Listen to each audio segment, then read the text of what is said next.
Students, চলে এসেছি তোমাদের সামনে আইএসএ বোর্ড প্রিপারেশনের জন্য ম্যারাথন সিরিজের প্রথম ভিডিও নিয়ে।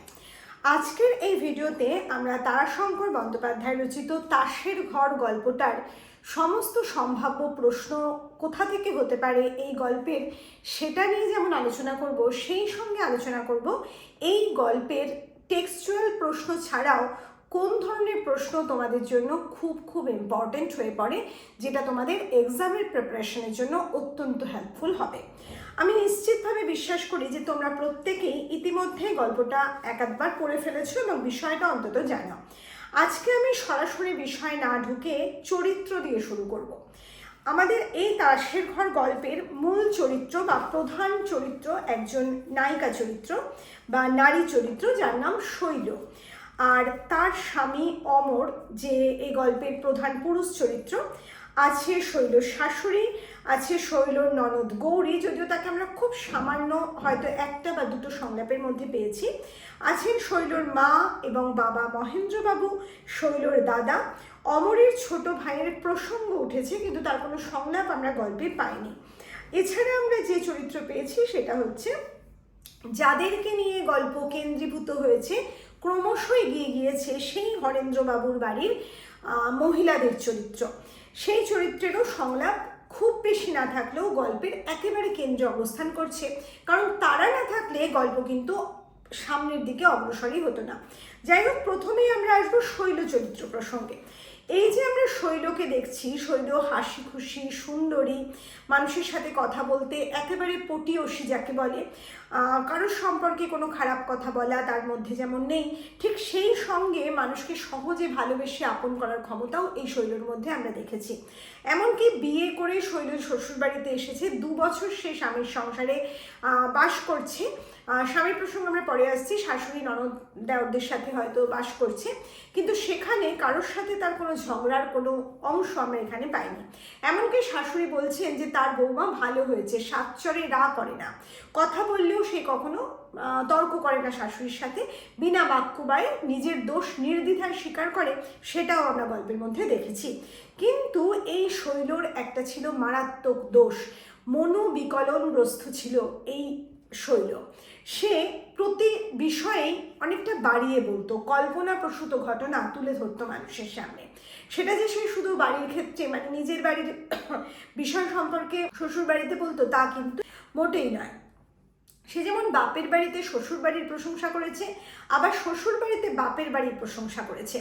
অতএব আমরা দেখছি শৈলকে কিন্তু কখনোই কল্পনাপ্রসূতভাবে কারণ নিন্দা করেনি, বরং স্তুতি করেছে, তাদের সম্পর্কে ভালো ভালো কথা বলেছে, সেটা যে কোনো ক্ষেত্রেই হোক না কেন। এটাই শৈলর স্বভাব। কিন্তু এই স্বভাবই শৈলকে একেবারে কাঠগড়া এনে দাঁড় করিয়েছে, তাকে শাস্তি পেতে হয়েছে। পরবর্তীকালে শেষ পর্যন্ত গল্পের শেষে আমরা দেখেছি শৈলর জীবনে আবার শান্তি নেমে এসেছে, তারই ঘটানো এই কল্পনাপ্রসূত গল্পের কারণে। সে যাই হোক, আর এরপরে আসবো আমরা অমর চরিত্রে। অমর চরিত্র শৈলর স্বামী, সে কলকাতায় তার যে অর্ডার সাপ্লাইয়ের বিজনেস করে, খুব একটা যে খুব বড়সড় ব্যবসা তা নয়, সামান্যই ব্যবসা, প্রচুর চাপ চলে। সে মাঝে মাঝে বাড়িতে আসে, সপ্তাহে মাসে একবার করে এরকমভাবে সে আসে এবং এসে বাড়ির লোকজনদের সাথে দেখা করে যায় বা টাকা পয়সা দিয়ে যায়। আর এই অমর তার স্ত্রীকে যেমন ভালোবাসে, সেই সঙ্গে তার মায়ের প্রতিও কিন্তু তার আছে অগাধ বিশ্বাস এবং শ্রদ্ধা। সেটাও আমরা গল্পে দেখেছি, সেটা নিয়েও আমরা আলোচনা করব। আমরা অমরকে দেখেছি যে সে অত্যন্ত মিতব্যয়ী, তাকে আমরা কিপ্টে বলতে পারি না, সে মিতব্যয়ী। সে যে পরিমাণ রোজগার করে সেই রোজগারে তাকে সংসার চালাতে হয়, সেই কারণে সে নিজের হিসাবটা ভালো করে গুছিয়ে করতে জানে এবং সেই কারণেই সে কখনো গাড়ির চালকের সাথে বচসায় জড়িয়ে যায়, কখনো বা তার টাকা চুরি হয়ে যায় বলে তার মনের মধ্যে অযথা রাগের তৈরি হয়। এরকম বিভিন্ন বিষয় আমরা দেখেছি এবং সে অত্যন্ত ক্রুদ্ধ হয়ে মাথা গরম করে যে কোনো সিদ্ধান্ত নিয়ে ফেলতে পারে। ঠিক সেরকমই একটা সিদ্ধান্ত সে নিল শৈলর ক্ষেত্রে। আমরা দেখলাম শৈলকে সে একেবারে লঘু পাপে গুরুদণ্ড দিয়ে বসলো, এলাহাবাদে তার বাপের বাড়িতে পাঠিয়ে দিল এবং উচ্চারণ করলো সে যতক্ষণ না যাবে ততক্ষণ সে জলগ্রহণ করবে না। এমনকি তার ভাইকে দিয়ে যখন শৈলকে পাঠানো হয়েছে তখন দাদা কিন্তু একেবারে বলে দিয়েছে যে সে যেন শৈলকে পৌঁছিয়ে দিয়ে চলে আসে, কোনো রকমভাবে সেখানে জল স্পর্শ না করে। এই হচ্ছে অমর চরিত্র। কিন্তু পরবর্তীকালে গল্পের একেবারে শেষে আমরা দেখেছি মা যখন তাকে বলেছে তার স্ত্রীকে নিয়ে আসতে, সে কিন্তু মায়ের এক কথায় স্ত্রীকে আনতে স্ত্রীর মানে নিজের শ্বশুরবাড়ি চলে গেছে এবং স্ত্রীর কথাতেই আবার তার জন্য এক ছড়া মুক্তোর মালা এবং মাছ নিয়ে গেছে। কাজেই সে যে কোনোভাবেই এক পেশে মায়ের প্রতি বেশি ভালোবাসা বা শ্রদ্ধা অথবা স্ত্রীর প্রতি তা কিন্তু নয়, সে মানুষ হিসেবে খাঁটি, সে দুপক্ষের কথাই সমানভাবে মর্যাদা দিয়েছে বা দুজনকেই সমানভাবে গুরুত্ব দিয়েছে। এরপরে আমরা আসবো শৈলর শাশুড়ির প্রসঙ্গে। শৈলর শাশুড়ি সে সাধারণ আর 5 জন গৃহিণীর মতোই গৃহস্থ, কিন্তু তিনি সংসারকে আগলে রাখতে জানেন এবং সিন্দুকের চাবি ছেলেদের হাতে তুলে দিয়েছেন অনায়াসে, অর্থাৎ অর্থের প্রতি তার যে প্রচুর লোভ লালসা তা কিন্তু একেবারেই নন। তিনি একেবারে গৃহকর্ত্রী, নিপুণ গৃহিণী যাকে বলা যায়। তিনি বাসন কোসনের চাবি আগলিয়ে রাখেন, অর্থাৎ সংসারের জিনিসপত্র সম্পর্কে তার বিশেষ সুনজর। এমনকি আমরা দেখেছি যে যখন চায়ের যে সেট তার থেকে একটা কাপ ভেঙে ফেলেছে শৈল, তিনি জানতে পেরেছেন, তখন তিনি অত্যন্ত অভিমান করেছেন, রাগ করেছেন, মানে দরজা সশব্দে বন্ধ করে দিয়েছেন। মানে তার এতটাই মায়া তার সংসারের প্রতি, সংসারের জিনিসপত্রের প্রতি।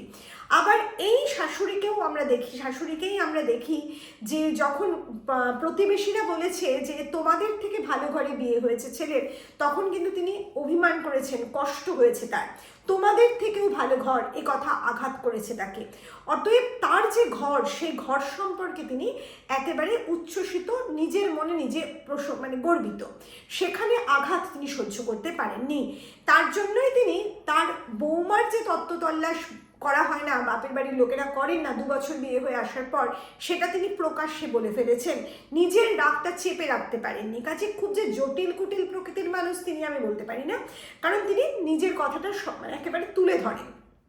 অতএব অমর, শৈল এবং তার শাশুড়ি প্রত্যেকের মধ্যেই কিন্তু একটা সারল্য বজায় আছে। এবং আমরা এরপরে কি দেখলাম না, তিনি প্রচণ্ডভাবে রেগে গেছেন শৈলের প্রতি, তার আচরণে, তার মিথ্যা ভাষণে, তার সেই অতি বলা কল্পনাপ্রসূত কথার কারণে, এবং তিনি অপেক্ষা করেছেন ছেলের জন্য, ছেলেকে দিয়ে একটা শাস্তি বৌমার হয়েছে। কিন্তু শেষ মুহূর্তে গিয়ে সেই শাশুড়ি আবার নরম হয়েছেন, কারণ তার বৌমা তার বাড়ির স্তুতি করেছে তার বাপের বাড়িতে গিয়ে। তাই আবার তিনি মানে তার বৌমার প্রতি বেশ সদয় হয়ে তাকে আবার ছেলেকে দিয়ে বাড়ি ফিরিয়ে এনেছেন। এই হচ্ছেন শাশুড়ি মা। এরপরে আমরা আসবো শৈলর বাবা মহেন্দ্রবাবু। মহেন্দ্রবাবু সম্পর্কে শৈল কিন্তু মোটেই বাড়িয়ে বলেনি। শৈল প্রত্যেকের সম্পর্কে বাড়িয়ে বলেছে, তাদের চরিত্র সম্পর্কে অনেক অনেক বেশি উচ্চতায় তাদের নিয়ে গেছে, কিন্তু মহেন্দ্রবাবু সম্পর্কে বাড়িয়ে বলার কোনো জায়গা ছিল না, কারণ এতটাই মাটির মানুষ তিনি, সত্যি প্রকৃতই।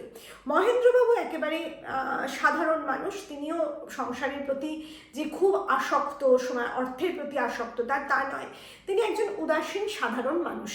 তার স্ত্রী যখন তাকে বলেছে যে কোথাও বোধহয় কোনো একটা গণ্ডগোল চলছে, 2 মাস হয়ে গেছে মেয়ে বাপের বাড়ি এসেছে কিন্তু শ্বশুর বাড়ি থেকে কোনো খবর নেই, তখন তিনি তার বেয়ানকে চিঠি লিখছেন এবং সেই চিঠি লেখার ভাষা, চিঠি লেখার যে বয়ান, সেটা আমরা পড়ে অনায়াসেই বুঝতে পারি একেবারে মানে কন্যাকে ভালোবেসে তিনি কন্যার সংসারের প্রতি একেবারে যত্নশীল বাবা।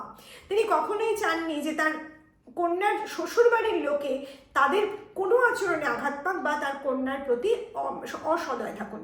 তা যাই হোক, তার চিঠিরও একটা বিশেষ গুণ ছিল, যার ফলে শৈল শাশুড়ি কিন্তু খুশি হয়ে শৈলকে ফিরিয়ে নিয়ে গিয়েছে। এরপরে যে চরিত্র আসে সেটা হচ্ছে শৈলর দাদা। সেই দাদা সম্পর্কে একটু বাড়িয়েই বলেছিল শৈল যে দাদার প্রচণ্ড বই পড়বার শখ, তার খুব বাতিক পোশাকের ব্যাপারেও তার মানে প্রচণ্ড অন্যরকম, তিনি এত বিশেষ মানে একটা শৌখিন বিষয় আছে।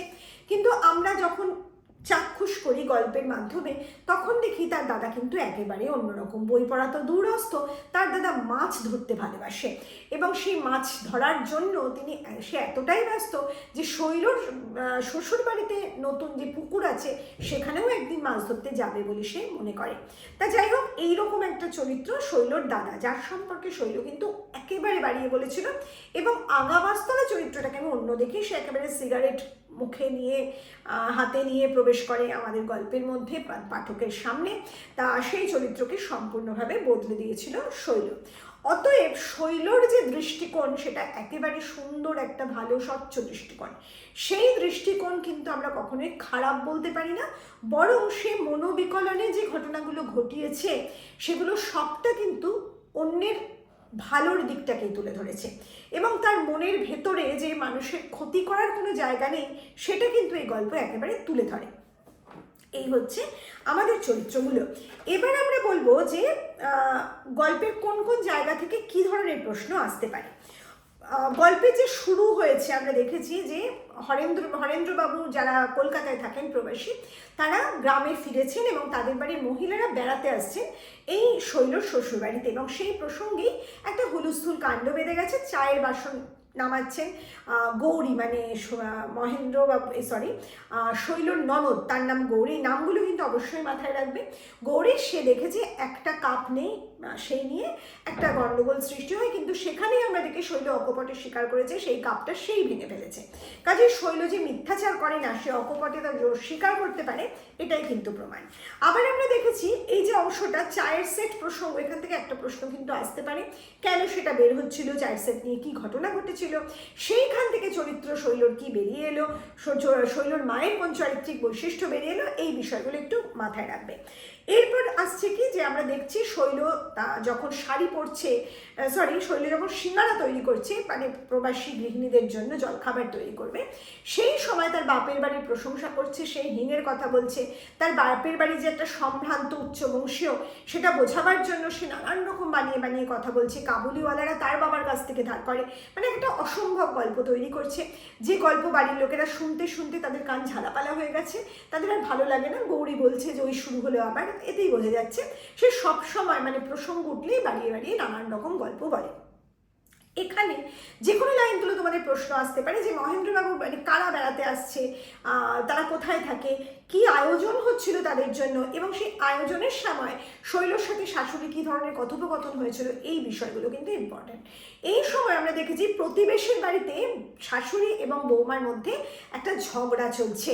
সেই ঝগড়া এত উচ্চস্বরে চলছে যে সেটা সশব্দ কানে আসছে শৈল এবং শৈলের শাশুড়ি। শৈল বলেছে যে তার ছেলে কেন বউকে শাসন করে না মা।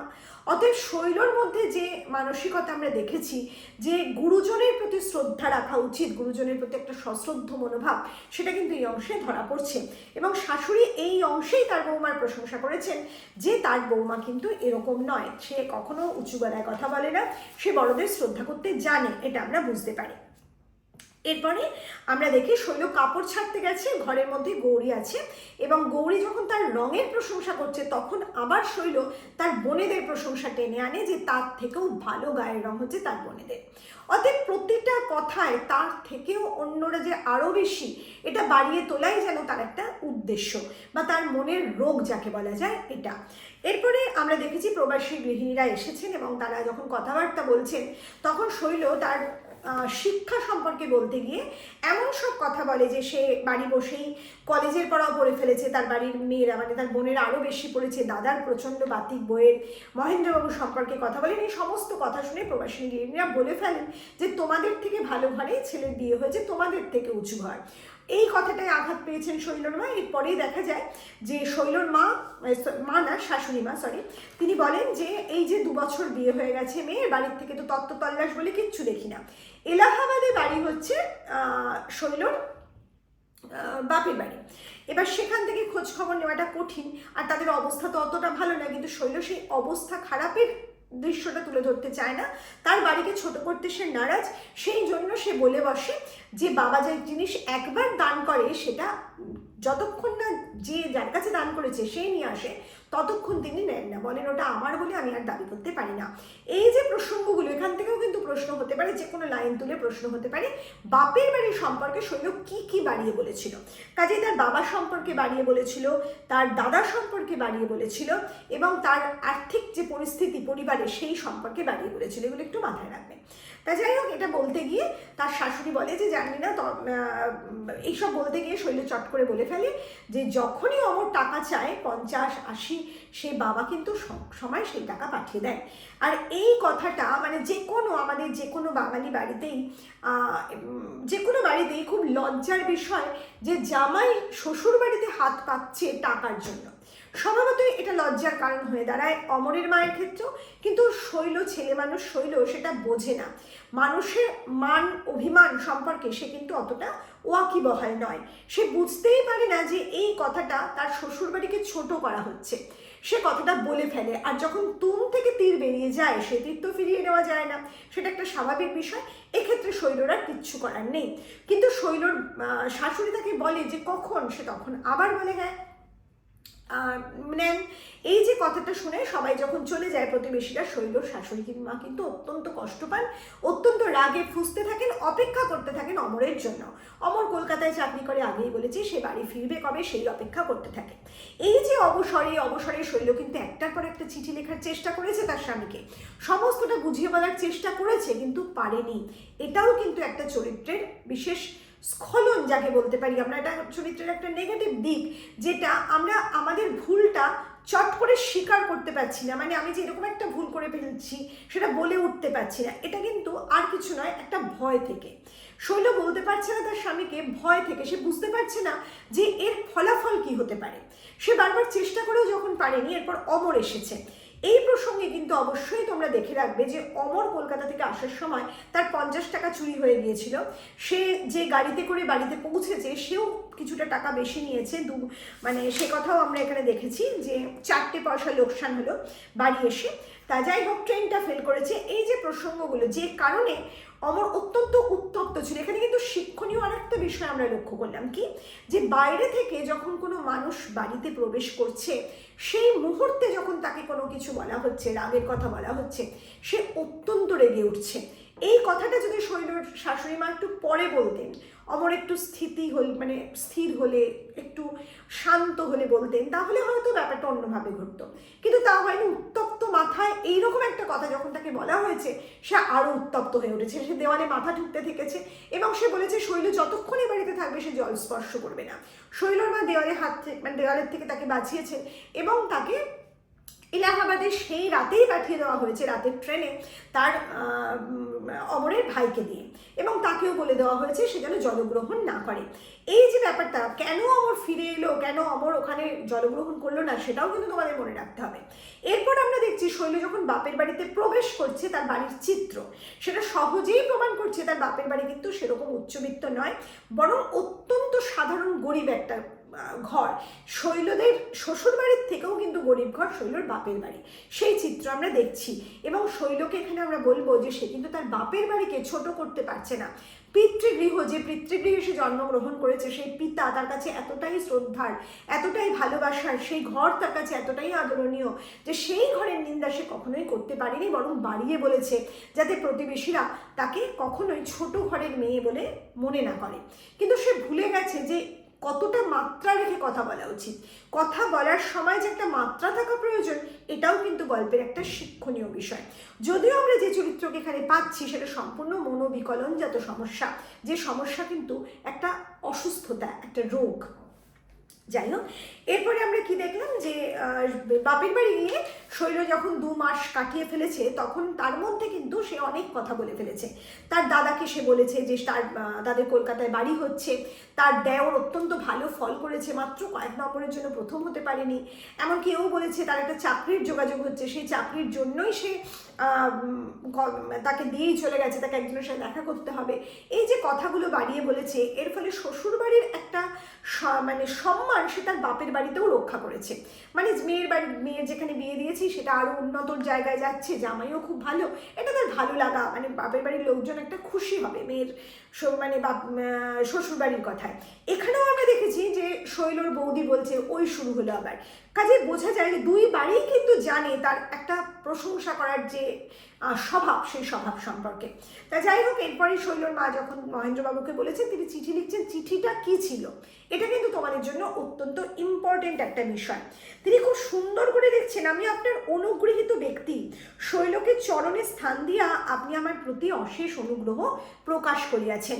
অতএব একেবারে নিখুঁত একজন দায়বদ্ধ বাবার মতো চিঠি, যেখানে আসলে যে সময়ে দাঁড়িয়ে আমরা এই গল্প পেয়েছি, যে সময়ে দাঁড়িয়ে এই গল্পটা তিনি লিখেছেন লেখিকা, সেই সময় কিন্তু মানে তার লেখক, সেই সময় কিন্তু মেয়েরা এতটা উন্নত জায়গায় পৌঁছয়নি, যার ফলে মেয়ের বাড়ির বাবা বা মা অনেকটাই নত হয়ে শ্বশুরবাড়ির কাছে কিন্তু সেইভাবেই কথাবার্তা বলতো। এখানে সেই মহেন্দ্রবাবুকেই আমরা দেখি একেবারে অনুগ্রহ লাভের মতো চেষ্টা করে তিনি চিঠিটা লিখেছেন, এবং সেই সঙ্গে তিনি জানতে চেয়েছেন তার মেয়ের কোনো অপরাধ আছে কিনা, যদি অপরাধ থাকে তিনি যেন বলেন, তিনি নিজে মেয়েকে বোঝাবেন, নিজে গিয়ে শ্বশুরবাড়ি দিয়ে আসবে।